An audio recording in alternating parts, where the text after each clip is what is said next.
जय श्री राम। स्वागत है आप सभी का वेदांशी विहान चैनल पे और मैं हूं मृणालिनी। आज हम बात करेंगे रामायण की कहानी की।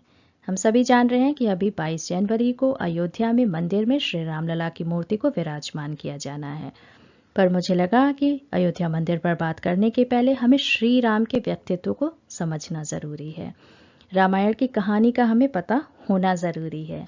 और साथ साथ एक बात और बताते चलती हूँ कि अगर हमें रामायण को जानना है तो श्री महर्षि वाल्मीकि द्वारा रचित रामायण को ही हमें ऑथेंटिक मानना चाहिए, क्योंकि महर्षि वाल्मीकि श्री राम के समकालीन थे और महर्षि वाल्मीकि के रामायण को आधार बना करके आगे बहुत सारी रामायण लिखी गई, लगभग 300। लेकिन सभी रामायण में कुछ नई बातें भी जोड़ दी गई हैं। तो अगर हमें श्री राम के व्यक्तित्व को उसी रूप में समझना है जैसे वो थे, तो हमें महर्षि वाल्मीकि के रामायण को पढ़ना ही होगा। तो फिर चलिए बिना देरी किए शुरू करते हैं रामायण की कहानी को। रामायणम यानी राम प्लस आयणम, जिसका शाब्दिक अर्थ है राम की जीवन यात्रा। ये महर्षि वाल्मीकि द्वारा रचित महाकाव्य है और इसमें श्री राम की गाथा है। इसे आदि काव्य तथा इसके रचयिता महर्षि वाल्मीकि को आदि कवि भी कहा जाता है। संस्कृत साहित्य परंपरा में रामायण और महाभारत को इतिहास कहा गया है, इस पे विशेष ध्यान दीजिएगा। और लिखने वालों को ये पता था कि ये ऑथेंटिक है, तभी इसे इतिहास का नाम दिया गया है। फिर ये दोनों सनातन संस्कृति के सबसे प्रसिद्ध और लोकप्रिय ग्रंथ हैं। रामायण एक महाकाव्य है। इसमें 7 अध्याय हैं जो कांड के नाम से जाने जाते हैं। इसमें कुल लगभग 24,000 श्लोक हैं, 24,000। और जो 7वां कांड या 7वां पार्ट कह लीजिए, उत्तर कांड है, उसे प्रक्षिप्त माना गया है। ऐसा लगता है कि जैसे उत्तर कांड को बाद में जोड़ा गया। महर्षि वाल्मीकि के द्वारा उत्तरकांड नहीं लिखा गया है, क्योंकि महर्षि वाल्मीकि के रामायण के जो शुरू के कांड हैं और उत्तरकांड, उनके जो लिखने का तरीका है उसमें बहुत अंतर है। और उत्तरकांड में श्री राम का जो चरित्र दिखाया गया है वो शुरू के कांड में बताए गए चरित्र से मैच नहीं करता है। तो कहीं ना कहीं ऐसा लगता है कि वो कांड उत्तरकांड बाद में जोड़ा गया। अब कब जोड़ा गया, किसके समय में जोड़ा गया, अभी इसके बारे में हम श्योर नहीं हैं। और रामायण का मैंने शाब्दिक अर्थ बता दिया, तो इसके मेन पात्र श्री राम ही हैं। तो हिंदू शास्त्रों के अनुसार श्री राम भगवान विष्णु के मानव अवतार थे। इस अवतार का उद्देश्य मृत्यु लोक में मानव जाति का आदर्श जीवन के लिए मार्गदर्शन करना था। और अंततः श्री राम ने राक्षसों के राजा रावण का वध किया और धर्म की पुनर्स्थापना की है। रामायण में कुल 7 कांड हैं। बालकांड, अयोध्या कांड, अरण्य कांड, सुंदर कांड, किष्किंधा कांड, लंका कांड जिसे युद्ध कांड भी कहते हैं, और उत्तर कांड। उत्तरकांड ये वही कांड है जिसे बाद में जोड़ा गया प्रतीत होता है। तो फिर देरी किस बात की, आइए शुरू करते हैं रामायण की कहानी को। रामायण की कहानी शुरू करने के पहले मैं बता दूं कि मेन घटनाएं हैं उनका ही जिक्र करूंगी, क्योंकि रामायण इतना बड़ा महाकाव्य है, उसे 20-25 मिनट के वीडियो में समेट पाना अगर मैं डिटेल में बताने लगूं तो संभव नहीं होगा। और दूसरा, मेरी जो भाषा होगी वो थोड़ी चलती फिरती भाषा होगी, जिससे रामायण की एक समझ बनाई जा सके। तो अब शुरुआत करते हैं रामायण के प्रथम कांड बालकांड से। बालकांड में सबसे पहले बताया गया है कि अयोध्या नगरी के जो राजा होते हैं दशरथ, उनकी 3 पटरानियां होती हैं, कौशल्या, कैकेयी और सुमित्रा। फिर इन लोगों ने संतान प्राप्ति के लिए अपने गुरु वशिष्ठ की आज्ञा से पुत्र कामेष्टि यज्ञ करवाया, और इस यज्ञ से प्रसन्न हो के अग्निदेव प्रकट होते हैं और कुछ प्रसाद देते हैं, जिसको खाने के परिणाम स्वरूप कुछ समय पश्चात माँ कौशल्या से श्री राम, माँ कैकेयी से भरत और माँ सुमित्रा से लक्ष्मण और शत्रुघ्न जन्म लेते हैं। इसके बाद ये लोग चारों राजकुमार हंसते खेलते बड़े हो रहे होते हैं। फिर इसके बाद एक दिन महर्षि विश्वामित्र राजा दशरथ के दरबार में आते हैं और कहते हैं कि वन में राक्षसों का आतंक बहुत बढ़ गया है, ऋषि लोग तपस्या नहीं कर पा रहे हैं, तो आप अपने पुत्रों को मेरे साथ भेजिए, जिससे ये लोग राक्षसों का वध करेंगे, एक उपयुक्त माहौल बनाएंगे और हम लोग तपस्या कर पाएंगे। फिर राजा दशरथ थोड़ा सा ही चकते हैं, पर अपने गुरु के द्वारा समझाए जाने के बाद राम और लक्ष्मण को महर्षि विश्वामित्र के साथ भेज देते हैं। वहां जंगल में जाकर श्री राम और लक्ष्मण ताड़का का वध करते हैं, सुबाहु का वध करते हैं, और फिर आगे बढ़ते हैं तो गौतम ऋषि के आश्रम में जाते हैं। वहाँ गौतम ऋषि की पत्नी अहिल्या, जिनको कुछ श्राप मिला हुआ था जिससे वो पत्थर की हो गई थी, उनका उद्धार करते हैं। और इसके बाद मिथिला जाते हैं। वहां पर शिव धनुष को देखने की उत्सुकता में जब श्री राम के द्वारा शिव धनुष तोड़ दिया जाता है तो जनक जी की प्रतिज्ञा अनुसार फिर श्री राम और माँ जानकी का विवाह तय होता है। फिर उसी बीच में परशुराम आते हैं, परशुराम संवाद होता है और फिर राम और सीता के विवाह के साथ ही गुरु वशिष्ठ ने भरत का मांडवी से, लक्ष्मण का उर्मिला से और शत्रुघ्न का श्रुतकीर्ति से विवाह करवा दिया। यहीं तक बालकांड है। इसके बाद शुरू होता है अगला कांड, अयोध्या कांड। तो अयोध्या कांड के अगर मुख्य घटनाओं की बात करें तो इसमें सबसे पहली बात आती है राज्याभिषेक की, जब राजा दशरथ श्री राम का राज्याभिषेक करना चाहते हैं। फिर कैसे मंथरा कैकेयी के कान भरती है और कैकेयी के द्वारा 2 वरदान मांगे जाते हैं। पहला, भरत का राज्याभिषेक और श्री राम को वनवास। और फिर वनवास को स्वीकार करके श्री राम निकल जाते हैं अयोध्या के महल से और श्रृंगवेरपुर, जो उत्तर प्रदेश में ही है, वहां श्रृंगवेरपुर पहुंचते हैं। फिर निषाद राजगुह की नाव से ये लोग गंगा नदी पार करते हैं। गंगा नदी पार करके ये प्रयाग पहुंचते हैं और वहां पर भरद्वाज मुनि से भेंट करते हैं। मैं प्रयाग की ही हूँ तो मेरा प्रयाग से विशेष लगाव है।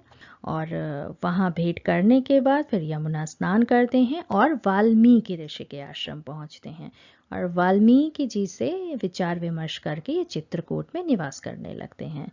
ये तो जंगल की कहानी हुई, मतलब कैसे इनको राज्याभिषेक की तैयारी हो रही थी और इसके बाद इन्हें वनवास दे दिया गया। वहां से श्रृंगवेरपुर, श्रृंगवेरपुर से प्रयाग, प्रयाग से चित्रकूट और अयोध्या में राजा दशरथ पुत्र वियोग में इतने दुखी हो जाते हैं कि वो स्वर्गवासी हो जाते हैं। महर्षि वशिष्ठ के द्वारा भरत और शत्रुघ्न को उनके ननिहाल से वापस बुलाया जाता है। जब भरत लौट के आते हैं महल में देखते हैं कि पिताजी भी नहीं हैं, मेरे दोनों भाई नहीं हैं, भाभी नहीं है, तो उन्हें सारी बातें पता चल जाती हैं कि कैसे कैसे क्या हुआ और वो अपनी माता कैकेयी के ऊपर बहुत गुस्सा होते हैं। फाइनली फिर कहते हैं कि मुझे ये अयोध्या का राज्य नहीं चाहिए, इसके अधिकारी बड़े भैया श्री राम हैं, तो हम चित्रकूट जाएंगे और श्री राम को मना करके वापस लेके आएंगे अयोध्या। सब लोग चित्रकूट पहुंचते हैं पर श्री राम अयोध्या वापस आने से अभी मना कर देते हैं, क्योंकि श्री राम का कहना है कि राजा दशरथ सिर्फ हमारे पिता नहीं थे बल्कि अयोध्या के राजा भी थे और राजा का जो वचन होता है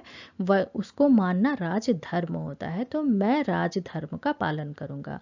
14 वर्ष का वनवास काट के ही अयोध्या आऊंगा। तो भरत जी कहते हैं कि ठीक है, अगर आपको वनवास काटना है काटिए, पर 14 वर्ष का वनवास पूरा करते ही आप अयोध्या आ जाइएगा, अन्यथा मैं अपने प्राण त्याग दूंगा। और फिर श्री राम की चरण पादुका लेकर के वो अयोध्या वापस लौटते हैं और सिंहासन पर उसे विराजमान करते हैं और स्वयं नंदीग्राम में निवास करने लगते हैं। मतलब ऐसे भाई की कल्पना आज के समय में हम नहीं कर सकते हैं। तो इस तरीके से अयोध्या कांड समाप्त होता है।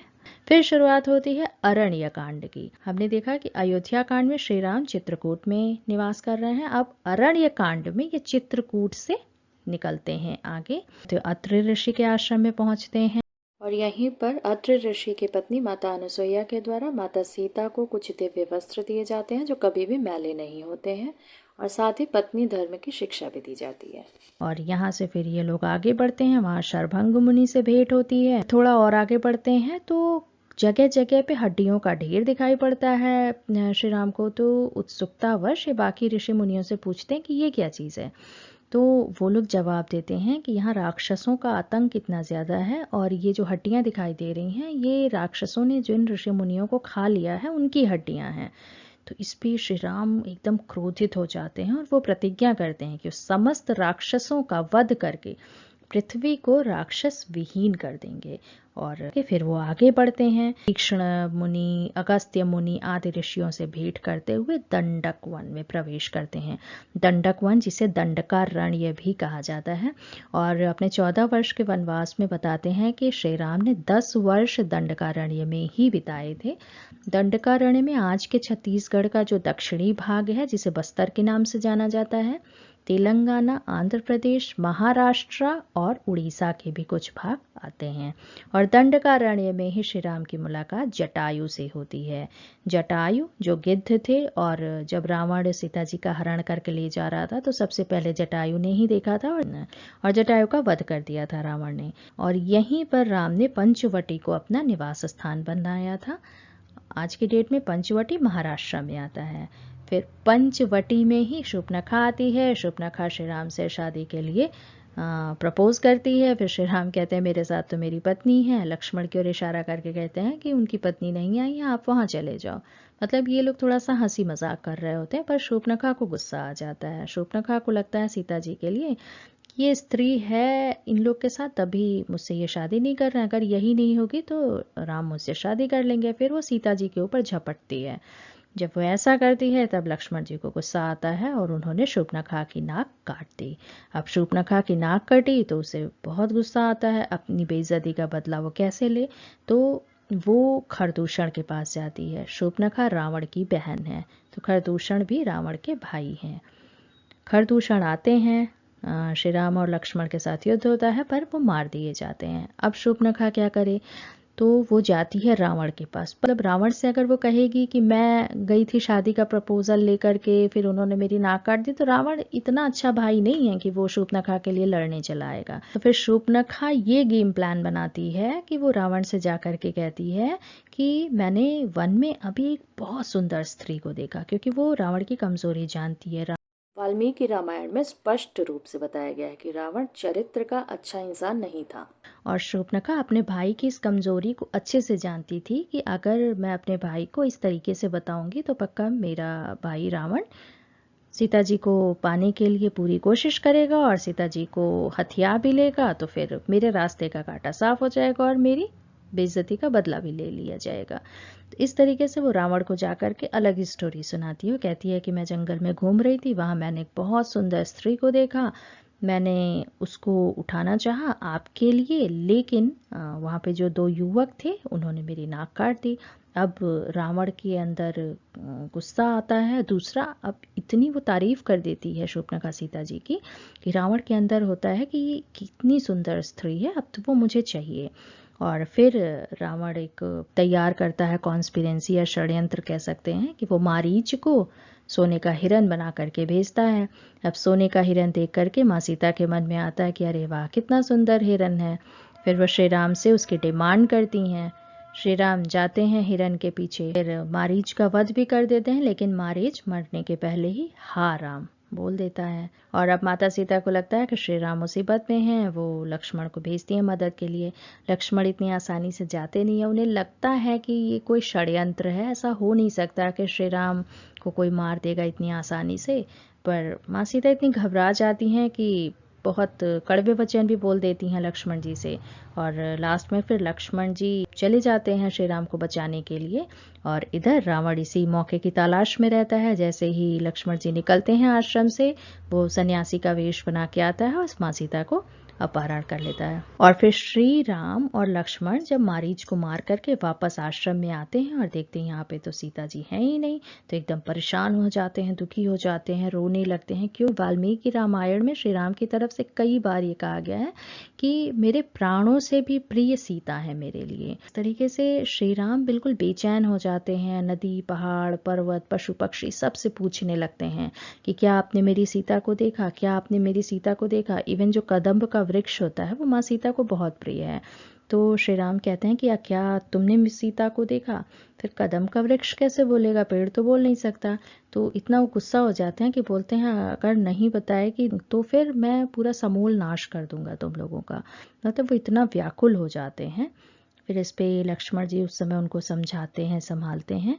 और फिर जब सीता जी को ढूंढते हुए ये लोग आगे बढ़ते हैं तो रास्ते में जटायु इनसे मिलते हैं। और जटायु फिर पूरी बात बताते हैं कि कैसे कैसे रावण सीता जी को किडनैप करके दक्षिण दिशा की ओर लेके गया है।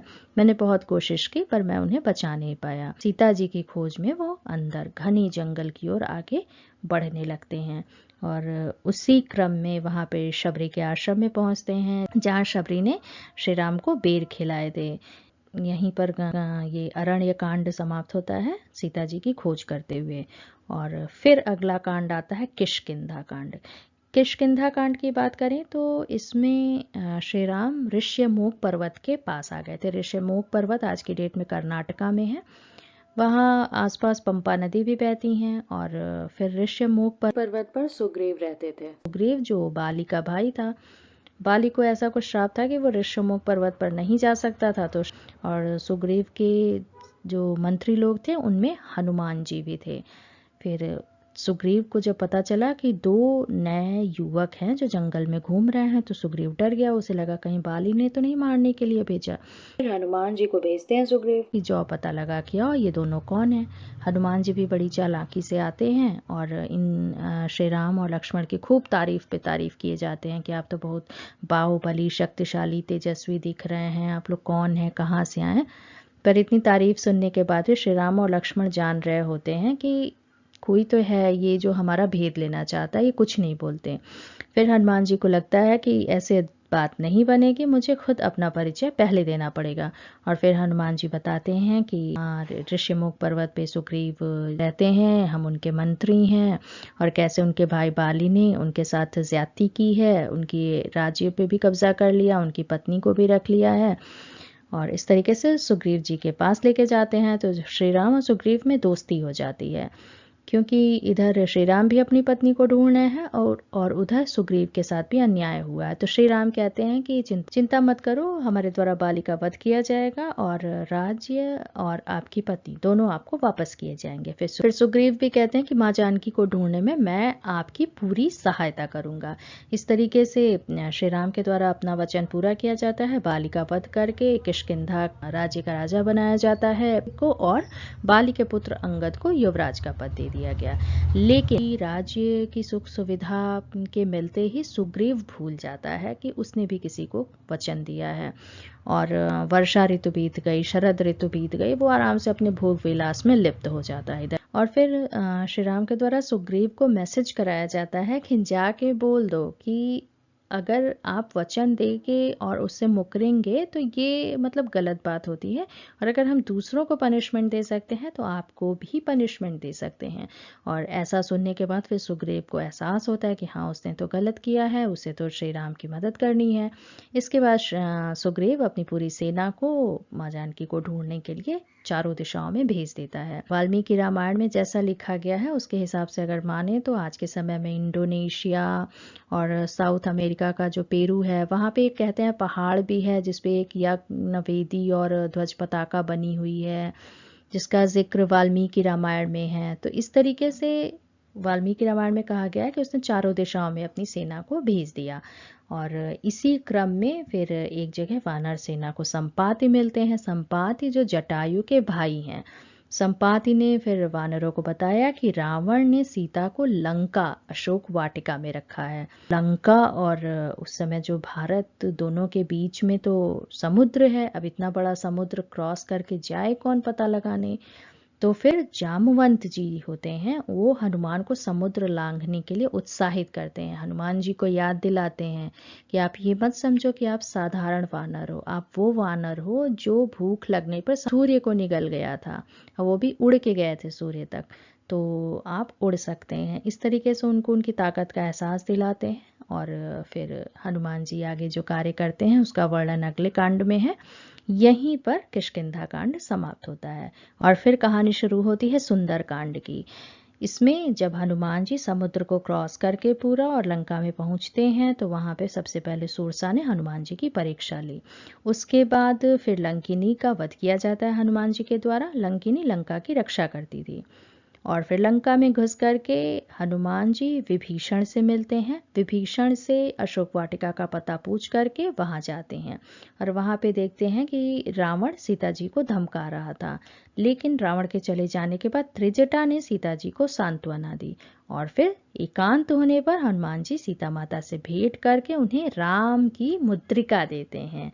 और फिर हनुमान ने अशोक वाटिका का विध्वंस किया और रावण के पुत्र अक्षय कुमार का वध किया। इसी बीच में फिर मेघनाद आता है और हनुमान जी को नागपाश में बांध के रावण की सभा में ले गया। और रावण के प्रश्न के उत्तर में हनुमान जी ने अपना परिचय दिया कि वो राम के दूत हैं।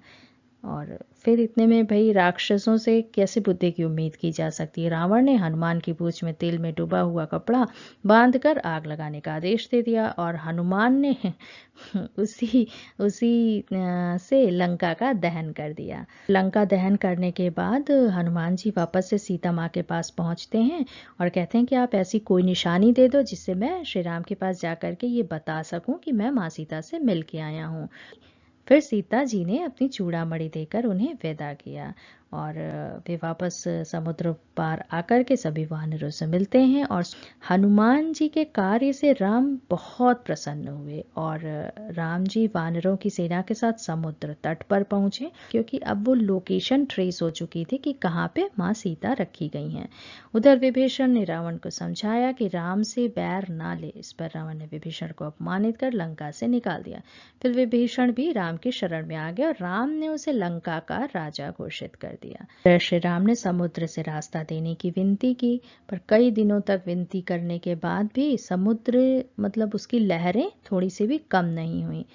फिर लास्ट में श्री राम क्रोधित होते हैं, तो उनके क्रोध से भयभीत होकर समुद्र स्वयं विनती करता है और नल और नील के द्वारा पुल बनाने का उपाय बताता है। इस प्रकार यहाँ पर सुंदर कांड खत्म होता है। सुंदर कांड की शुरुआत होती है हनुमान जी के लंका प्रस्थान से, सीता जी की लोकेशन ट्रेस करने से, और लास्ट में जो नल नील के द्वारा पुल बनाने की जो योजना शुरू की जाती है वहां तक। और फिर शुरुआत होती है लंका कांड या युद्ध कांड की। लंका कांड या युद्ध कांड में सबसे पहले बताया जाता है कि जामवंत के आदेश से नल नील दोनों भाइयों ने वानर सेना की सहायता से समुद्र पर 100 योजन का पुल बांध दिया। पुल बन जाने के बाद श्री राम ने श्री रामेश्वर की स्थापना करके भगवान शंकर की पूजा की और सेना सहित समुद्र के पार उतर गए। और समुद्र के पार जाकर राम जी ने डेरा डाला मेरु पर्वत पर, और वहां से अंगद को अपना दूत बना के रावण के दरबार में भेजा गया कि भाई अभी भी समय है, माफी मांग लो और माँ सीता को वापस कर दो, श्री राम की शरण में आ जाओ। पर उसके अहंकार ने उसको डुबो दिया। वो बोला कि नहीं, मैं तो नहीं वापस करूंगा। फिर शांति के सारे प्रयास असफल हो जाने के बाद युद्ध शुरू हुआ। अब राम और रावण के बीच में जो युद्ध हुए उसमें सबसे ज़्यादा मेघनाद, कुंभकर्ण और रावण का जिक्र आता है। तो सबसे पहले मेघनाद और लक्ष्मण के बीच में बहुत घमासान युद्ध हुआ। मेघनाद के द्वारा शक्ति बाण का इस्तेमाल किया जाता है, फिर लक्ष्मण जी बेहोश हो जाते हैं। फिर जो सुषेण वैद्य होते हैं वो बताते हैं कि संजीवनी से ही इनकी जान बच सकती है।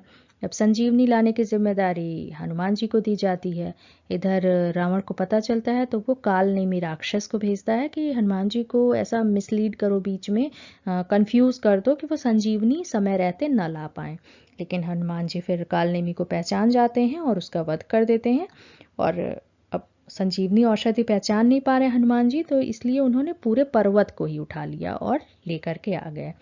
और जब वो लेके आ रहे थे रास्ते में तो अयोध्या नगरी भी पड़ती है। तो भरत देखते हैं हनुमान जी को। तो भरत जब हनुमान जी को देखते हैं तो राक्षस होने के संदेह में भरत ने बाण मारकर हनुमान जी को बेहोश कर दिया। लेकिन जब उन्हें सच का पता चला कि अरे ये हनुमान जी तो संजीवनी लेके जा रहे हैं लक्ष्मण की जान बचाने के लिए, तो फिर उन्हें अपने बाण पे बैठा के लंका भेज दिया। और इधर श्री राम को लग रहा है अरे ये क्या हो रहा है, औषधि तो अभी तक आई नहीं, ऐसा ना हो कि मेरे भाई के प्राण ना बचे। तो वो बहुत व्याकुल होने लगते हैं। ऐसे में फिर हनुमान जी औषधि लेके आते हैं और सुषेण के उपचार से लक्ष्मण स्वस्थ हो जाते हैं। और जब युद्ध और बढ़ने लगता है तो रावण के द्वारा अपने भाई कुंभकर्ण को बुलाया जाता है। कुंभकर्ण जो 6 महीने सोता था, 6 महीने जगता था। 6 महीने सोना और 6 महीने जगने को आज के अगर हम 6 महीने दिन और 6 महीने रात से थोड़ा सा जोड़ें तो हमें पता है कि नॉर्थ पोल और साउथ पोल के आसपास के जो एरियाज हैं वहाँ पे 6 महीने दिन 6 महीने रात होती है। तो फिर ऐसा तो नहीं कि ये उन्हीं जगहों की बात की गई थी, कि महर्षि वाल्मीकि के द्वारा जो रामायण लिखी गई है इसमें जो भी जगहों का वर्णन किया गया है वो आज भी हमें उस रूप में मिलते हैं, इसलिए इसको हम इतिहास कहते हैं। कपोल कल्पना कह के हम ऐसे नकार नहीं सकते। हो सकता है आज हम जहाँ हैं इससे कहीं आगे हमारे ऋषि मुनि निकल गए थे। तो आइए वापस आते हैं अपने पॉइंट पे। और फिर कुंभकर्ण को बुलाया जाता है। कुंभकर्ण से भी लड़ाई होती है, लेकिन कुंभकर्ण भी राम के हाथों परम गति को प्राप्त होता है। इसके बाद लक्ष्मण जी ने मेघनाद से युद्ध करके उसका भी वध कर दिया। और फिर आती है रावण की बारी। राम और रावण के मध्य अनेकों घोर युद्ध हुए और अंत में रावण राम के हाथों मारा गया। और फिर इसके बाद महर्षि वाल्मीकि रामायण में सीता जी की अग्नि परीक्षा का वर्णन है। और सबसे दिलचस्प बात ये बता दूं कि अग्नि परीक्षा के लिए श्री राम के द्वारा कभी नहीं कहा गया था माता सीता को। ये माता सीता का निर्णय था कि वो अग्नि परीक्षा देंगी। फिर अग्नि परीक्षा के बाद विभीषण को लंका का राज्य सौंपकर राम सीता और लक्ष्मण के साथ पुष्पक विमान पर चढ़कर अयोध्या के लिए प्रस्थान करते हैं और यहीं पे लंका कांड का अंत होता है। अब इसके बाद जो 7वां कांड आता है उत्तरकांड। उत्तरकांड राम कथा का उपसंहार है। माँ सीता, लक्ष्मण जी और समस्त वानर सेना के साथ श्री राम अयोध्या वापस आते हैं। अयोध्या में इनका ग्रैंड वेलकम किया जाता है और वेदों और शिव की स्तुति के साथ श्री राम का राज्याभिषेक होता है। उस समय श्री राम की उम्र लगभग 39 ईयर्स थी, क्योंकि जैसा वर्णित है उसके हिसाब से हम कह सकते हैं कि जब पहली बार श्री राम का राज्याभिषेक हो रहा था तो उनकी उम्र उस समय 25 ईयर्स की थी। उसके बाद इन्हें वनवास होता है, फिर ये वापस आते हैं अयोध्या और 39 ईयर्स की एज में इनका राज्याभिषेक किया जाता है और लगभग 30 वर्ष 6 महीने 30 ईयर्स 6 मंथ्स तक राजा बने रहते हैं और 70 ईयर्स की एज में फिर राजकाज छोड़ देते हैं। तो इस तरीके से राम ने प्रजा को उपदेश दिया, प्रजा ने उनके लिए कृतज्ञता प्रकट की। चारों भाइयों के 2-2 पुत्र हुए और राम राज्य एक आदर्श राज्य बन गया। तो अगर हम बात करें तुलसीदास जी की, तो तुलसीदास जी ने उत्तरकांड में ये सारी बातें लिख करके रामचरितमानस को समाप्त कर दिया। वहीं आदिकवि वाल्मीकि अपने रामायण में उत्तरकांड में रावण तथा हनुमान के जन्म की कथा, सीता माँ का निर्वासन, लवकुश का जन्म, बहुत सारी बातें बताई हैं और फिर कि सीता का रसातल प्रवेश, लक्ष्मण का परित्याग, ये सब वर्णन किया गया है। वाल्मीकि रामायण में उत्तरकांड का समापन श्री राम के महाप्रयाण के बाद किया गया है, जब वो सरयू नदी में समा जाते हैं। और उत्तरकांड को लेकर के मैंने पहले ही बताया है कि कई तरह के विवाद हैं, क्योंकि ऐसा माना जाता है कि उत्तरकांड मूल वाल्मीकि रामायण का हिस्सा नहीं है। बहुत सारी कहानियां इसमें बाद में जोड़ी गई हैं, तो इसलिए उत्तरकांड के बहुत डिटेल में मैं नहीं जा रही हूँ। तो इस तरीके से ये रामायण की पूरी कहानी है और रामायण के जिन भागों की प्रामाणिकता या ऑथेंटिसिटी पर हमें विश्वास है, हमने उसे डिटेल में पढ़ लिया है। उत्तरकांड के जो मेन पॉइंट्स हैं वो मैंने आपको बता दिए, पर ये कितना सही है ये हम नहीं कह सकते हैं, क्योंकि बहुमत का यही मानना है कि उत्तरकांड वाल्मीकि रामायण का मूल भाग नहीं है, इसे बाद में जोड़ा गया है। तो अभी इतना छोटा करने के बाद भी आज का वीडियो बहुत लंबा हो गया है, पर इतना लंबा होने के बाद भी प्लीज़ इसे पूरा ज़रूर सुनिएगा, क्योंकि जब तक हम रामायण को नहीं जानेंगे तब तक हम क्या श्री राम को जानेंगे और क्या श्री राम की प्रासंगिकता को जानेंगे। तो फिर मिलते हैं कल के वीडियो में, जिसमें हम मैप के थ्रू श्री राम के वनगमन मार्ग को देखेंगे। तब तक के लिए धन्यवाद। वीडियो को दूसरों के साथ शेयर करना और कमेंट में जय श्री राम लिखना ना भूलिए।